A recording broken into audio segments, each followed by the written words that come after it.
Welcome to Kansas Ag Report. I'm Ken Rogers. On this week's program, we have a conversation with Ambassador Gregg Dowd. We'll talk trade as well as his new position within the dairy industry. We'll also have features from the Kansas Soybean Commission, Kansas Department of Agriculture, and Kansas Grain Sorghum, along with a weekly update from the Kansas Livestock Association and market information from Pinion. Kansas Ag Report brought to you in part by the Kansas Soybean Commission, the Soybean Checkoff, progress powered by Kansas farmers. Kansas Farm Bureau, a grassroots ag organization representing the state's farm and ranch families since 1919, kfb.org. And the Kansas Wheat Commission, lending in the adoption of profitable innovations from wheat, online at kswheat.com.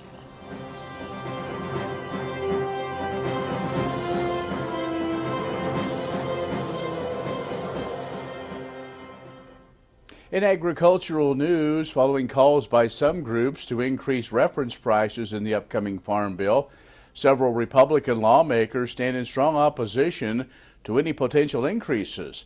They say any increase would further drive inflation higher.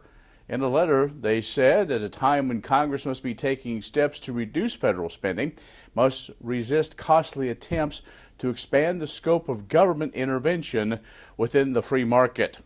These lawmakers argue that the higher price guarantees will mostly benefit fewer than 6,000 farms, and increasing price guarantees for major crops would be most beneficial to those down south, peanut, cotton, and rice farmers, not corn and soybean farmers, according to that letter. Now, since payments are linked to production, the largest producers, as per usual, get the lion's share of funding. In 2021, just 10% of farmers received more than 80% of all price loss coverage payments, the lawmakers claim.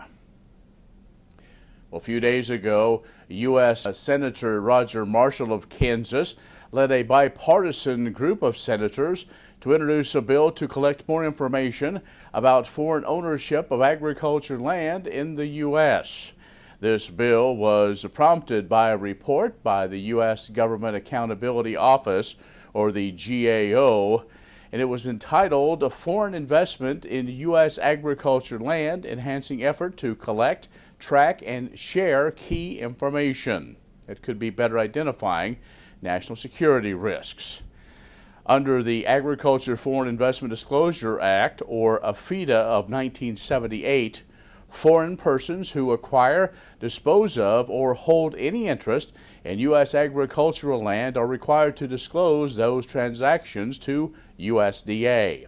The GAO report found that the USDA process for complying with AFIDA is ill-equipped to fully combat the nefarious foreign ownership of American agriculture land by especially foreign adversaries. And USDA's Economic Research Service says food-at-home prices increased by 5% in 2023, much lower than a growth rate in 2022 of 11%, but that was still double the historical annual average growth rate from 2003 to 2022, which was 2.5%. All product categories grew more slowly in 2023 than they did compared to 2022.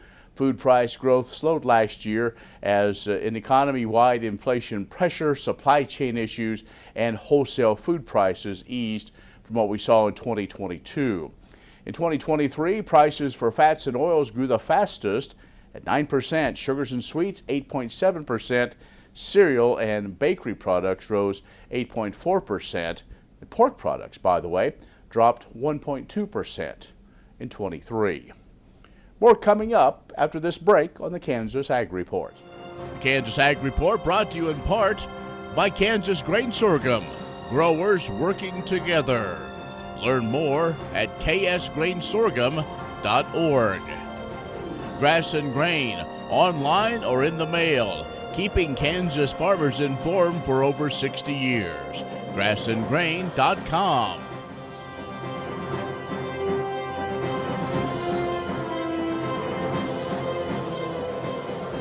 And joining us now is Ambassador Gregg Dowd, who former U.S. Trade Representative, the Chief Ag Trade Negotiator, but now the COO of the National Milk Producers Federation, and of course a Kansan. As many of you know, we talk about the pride of Jewell County. So, Greg, you were here at the KLA meeting, talk about trade, and that's one thing that you have really kind of based your career on.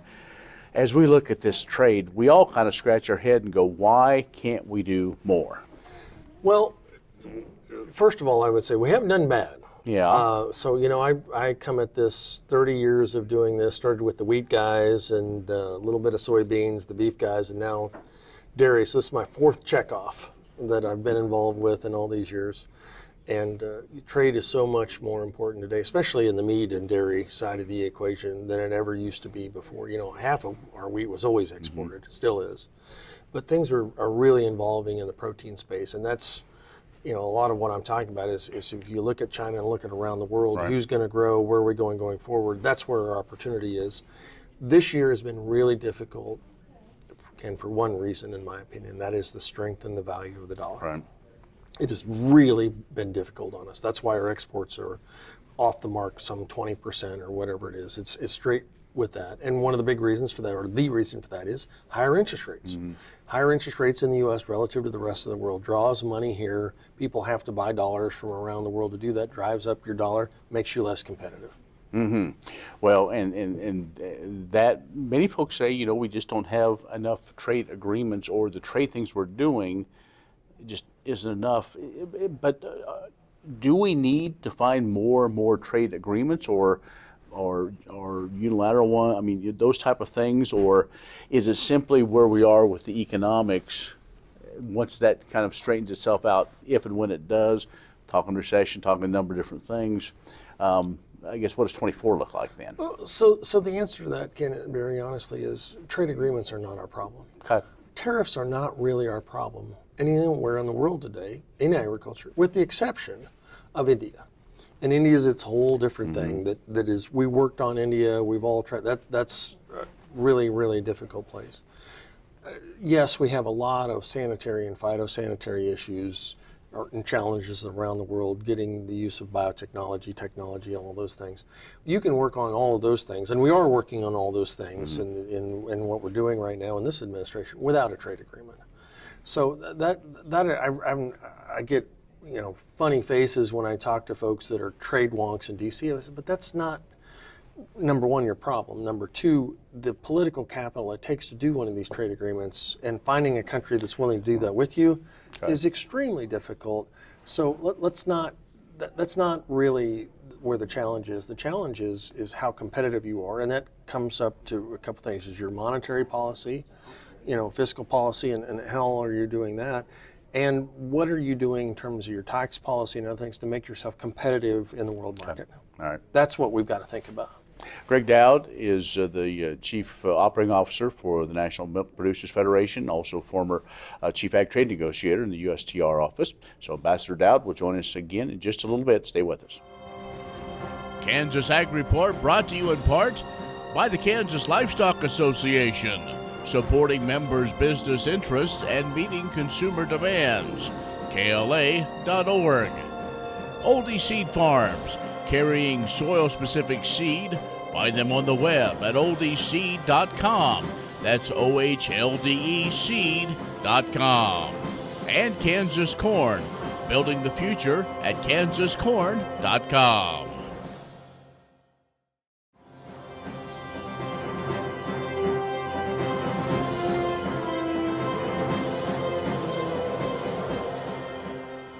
And our special guest is Ambassador Gregg Dowd, who is the Chief Operating Officer for the National Milk Producers Federation, and of course a Kansan, been involved with the ag economy world for a number of years, and your new role here with in milk, you kind of got thrown right in there dealing with the situation with USMCA and Canada not playing nice with this whole milk deal. I guess my question is this a milk specific, or could this have broader ramifications with USMCA? Because we know we also have some issues down in Mexico with that dadgum GM corn issue. Yeah. So the answer is this is a very Canada dairy specific issue.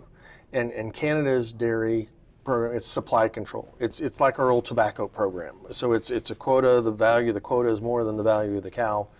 And so when we negotiated USMCA, we knew that they were going to be ornery about this. And we knew, we argued over this exact language internally, I can't tell you how many times. What could we get them agreed to that we thought that in an enforcement mechanism we could hold their feet to the fire on all this? And so the next thing was we completely redid the enforcement mechanism from NAFTA to USMCA. And we were concerned, well, is that going to work? And I think it is. I think that enforcement mechanism so far gets high marks. The problem is that you can't prevent Canada from sliding things around on you and taking, we've got some whey protein or whatever it is, we're taking it out of this product and we're sliding it over into this product to move things around so we can flout and skirt what we agreed to. There's no way to prevent that. Mm-hmm. And there's no way to write a law and get them agree to that, or write a trade agreement and get them to agree to do that. And so that's what's happened here. That doesn't mean you give up. That doesn't mean you keep coming at them to say, what you're doing here is not right. It's not what you agreed to, and continue to hold their feet to the fire. But I think the answer with Mexico and corn and all this is, I think the mechanism itself that we have to talk through these issues and sort it out is still really solid and valid. And that's, to me, is a huge thing. Okay. And also in this new role, I mean, you're from a state that is one of the fastest growing when it comes to dairy. Cheese plant coming into Dodge City. Kansas is becoming more of a player, but there's a number of factors in order to get that to all come together. And one of those is it doesn't affect us a ton, but the national milk marketing order that seems to be, I guess for most of us, we just kind of scratch our head and go, how come it's so difficult? Well, actually, it's its own unique thing. You really need to dig into it. So first of all, I would say it isn't just Kansas, but Texas, Kansas, South Dakota, the middle part of the country is there's a whole change here in what's going on. Some of that is technology, new processing, new things going on. In terms of the federal milk marketing order, the answer is the last time we adjusted this was 2000. So it's been 23 years. And there's a reason it's been 23 years, is this is an enormously complex process. It's taken hundreds of hours to sort all this out. Let me explain to you how this works. So now it's going to be something like 15,000 pages of testimony or whatever that USDA has to take and go through, and then they're going to say, okay, here are the changes. And then once they do that, they're going to put that out for a vote to the producers that are as part of these marketing orders to vote up or down. Okay. And so it isn't, a lot of people in this process are the processors and others that are fighting this. Well, at the end of the day, they don't have a vote. The farmers get to decide what they're doing here and whether what the changes that USDA have made are good or bad.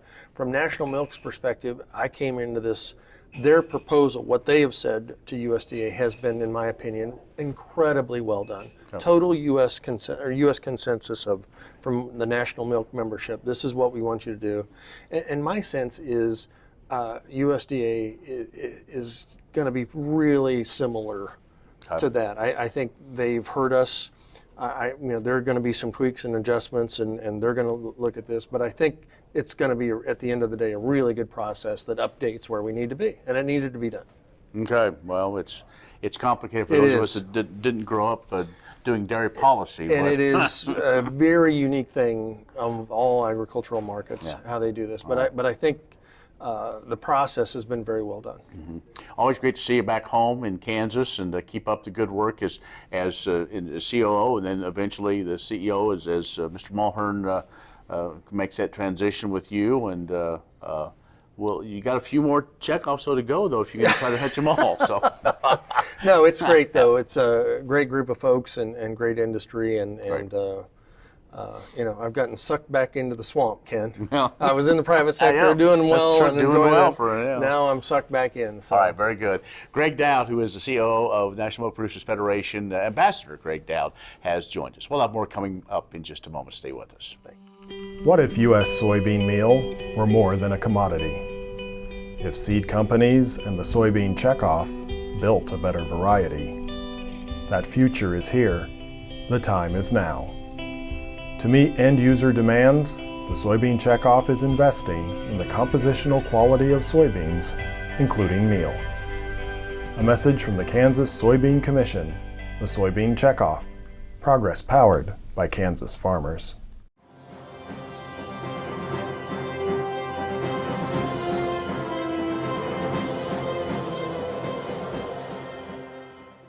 Kansas Soybean Commissioners established the checkoff's direction for the 2025 fiscal year and look toward a rounded program that checks boxes in research, market development, and industry engagement. It's no secret that prolonged heat and drought in 2023 negatively impacted the year's soybean crop. For the soybean checkoff, which is collected as a percentage of the price per bushel, fewer bushels produced and sold in the state compelled the farmer-led commission board to make tough decisions in December when they set the fiscal year 2025 budget. Commissioners heard 54 project proposals December 14th and 15th and were able to fully or partially fund 26 projects for the fiscal year beginning July 1. Of the projects selected for completion, 5 fall into the continuing production research category and 2 are new production research trials. Production research ensures soybeans grown in Kansas improve over time through enhanced cultivation practices and crop traits. One project fits into continuing utilization research, a sector that aims to develop inventive end uses for soybean components. The 5 projects falling under the continuing domestic utilization category work toward increased understanding of how soybeans are used in U.S. communities. 5 projects are housed under the continuing international utilization category, each playing a role in creating robust international markets for soybeans and the animals who consume them. 2 new international utilization projects were selected. Education, or engaging consumers and teaching agriculture to students, is another critical element of the soybean checkoff. 2 projects are set to continue into FY25, and 3 new projects in this area are set to begin. In addition to these granted projects, the Kansas Soybean Commission establishes a core budget to conduct its regular operations and outreach. KSC is in its second year of funding the Kansas State University College of Agriculture's Innovation Initiative. Individuals with questions are invited to reach out to the Kansas Soybean Office to discuss what your checkoff is doing for you. Grain sorghum is one of the most important cereal crops worldwide, and Kansas leads the nation in its production. Over the years, sorghum has been either exported, used in animal feed domestically, or for other industrial uses. Recently, its use in the ethanol market has seen tremendous growth, with 30% of domestic sorghum typically going to ethanol production. Kansas Grain Sorghum is committed to sorghum research, market development, and education. Learn more at ksgrainsorghum.org.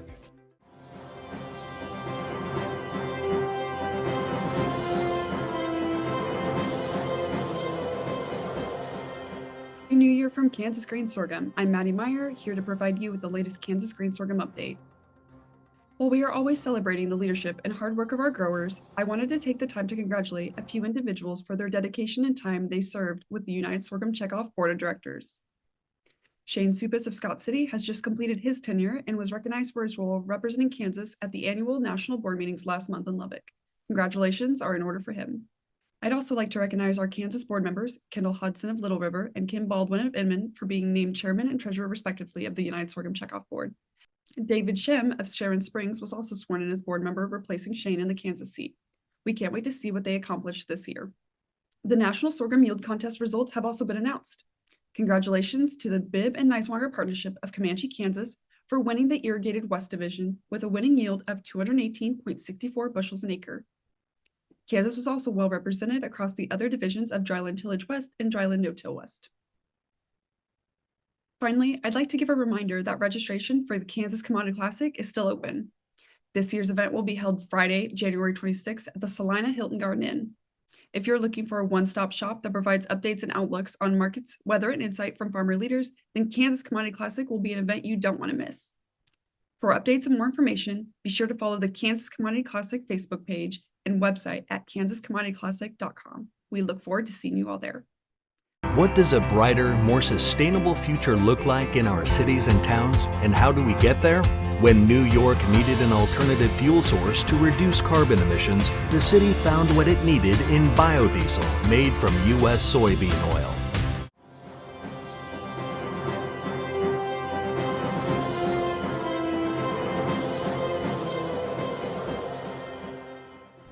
The Kansas legislative session is now underway as the state's senators and representatives are convening in committees and as large bodies to hear bills and debate issues that affect the lives of Kansans. This is a busy season for the Kansas Department of Agriculture as we monitor any legislation that would have an impact on farmers, ranchers, or agribusinesses in Kansas. We are often asked to provide background information or testimony on bills that relate to conservation, water, animal health, or other topics of great importance to Kansans. At the start of the legislative session, Secretary of Agriculture Mike Beam meets with the ag committees of both chambers to provide an annual State of Agriculture report, an update on the ag industry, along with the work that KDA has been involved in throughout the past year. In addition, KDA frequently proposes legislation that amends statutes which govern the agriculture industry, so that the state law is current and comprehensible for citizens who are affected by those laws. Often this involves making statutory changes to ensure consistency, reflect current practices, clarify terms and authorities, and provide flexibility where appropriate. Sometimes it also involves changes to fee structures to allow the agency to fund the work of the divisions and programs through user fees. This year we'll be talking about pesticide applicator licensing, the Stream Obstruction Act, and the Kansas Pet Animal Act, among other topics. If you're interested in following along with the 2024 Kansas legislative session, go to kslegislature.org where you'll find information about legislators, committees, bills, and much more. Most of the committee hearings and meetings are streamed live there and on the legislature's YouTube channel. And please reach out to us at the Kansas Department of Agriculture if you have concerns or questions about any of the ag-related issues that arise this year. Many seed companies claim to offer the latest genetics, but how many have tested those genetics in soils just like yours? The Oldie Seed Know to Grow research program has fully tested the latest seed genetics in soils that are right in your neighborhood. The Oldie Seed Know to Grow program can recommend the best performing hybrids from technologies like Enlist, Extend, and Liberty Link that will optimize the yield and profit of every acre on your farm. Contact Oldie Seed today.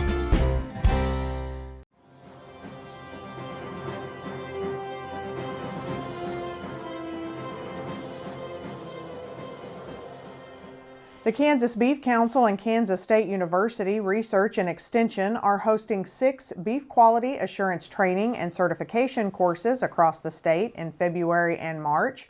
Dates and locations for the sessions are February 3rd in Basehor, February 9th in Coffeyville, February 20th in La Crosse, February 22nd in St. Francis, March 18th in Junction City, and March 26th in Syracuse.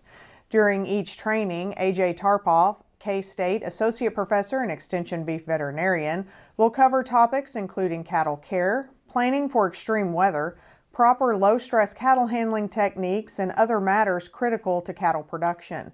These practices ensure a high-quality product, and the research-backed training helps generate consumer confidence. Additionally, a 2019 study shows there is nearly a $17 per head premium at auction for BQA certified lots.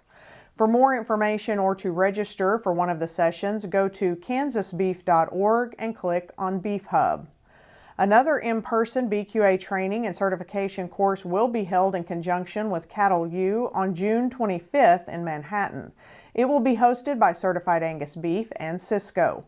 More information about the session will be posted closer to time on cabcattle.com/raised-with-respect. For those unable to attend one of these trainings, online BQA courses always are available at bqa.org. What does a brighter, more sustainable future look like in our cities and towns, and how do we get there? When New York needed an alternative fuel source to reduce carbon emissions, the city found what it needed in biodiesel made from U.S. soybean oil.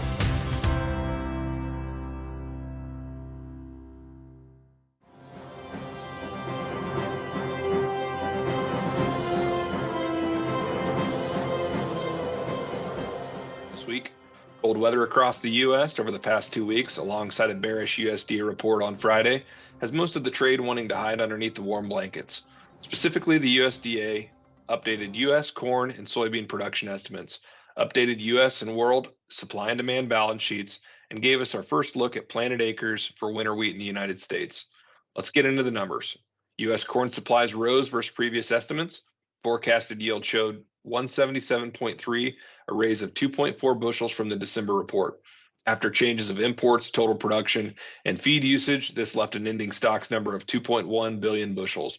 This rose nearly 800 million from this time last year, which brings the U.S. total stocks and usage ratio up to 15%, a number last seen in 2018 as we dipped under 10% during the COVID food concern and drought buying spree of 2020-2021.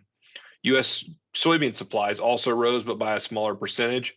Yield penciled in at 50.6 bushel per acre, up from 49.9 on the last report. A more neutral to slight raise in total ending stocks for beans ended with 280 million bushels, or a 6.7 stocks to use.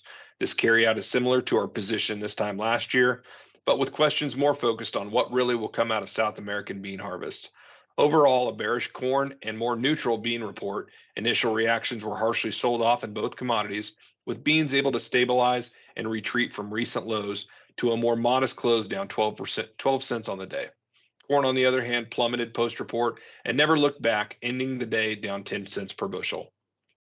Whether we debate the numbers or not, they are in fact the numbers the trade will factor on all balance sheets going forward until the March prospective plantings report, and we are subject to a bearish sold-off market in corn and soybeans, constantly relying on supply concerns as global prices are still lower than what the U.S. can offer on near all main commodities. U.S. all wheat planted acres rose with a small decline in HRW acres. Better conditions and spring weather outlook offset those lower acres and look for a higher production in those areas. But coming out of winter, both the U.S. and EU will determine where we are headed on wheat. Global carryout on wheat is lower than this time last year, as we saw cheaper, ample supplies of wheat leave the Black Sea areas despite the conflict amongst Russia and Ukraine. When it comes to following the day-to-day moves in an ever-changing agricultural markets, we at Pinion Risk Management look to be a trusted source of information for our clients, along with being a guiding hand on decision-making and reasoning towards a market plan. To learn more about our approach at Pinion Risk Management, please give us a call at 888-452-8751. I'm Tanner Burning with Pinion, and thank you for your time. That'll do it for our program this week. Be social with us online, kansasagreport.net, or our social media channels. I'm Ken Rogers. Thanks for watching. We will be with you next week on another Kansas Ag Report.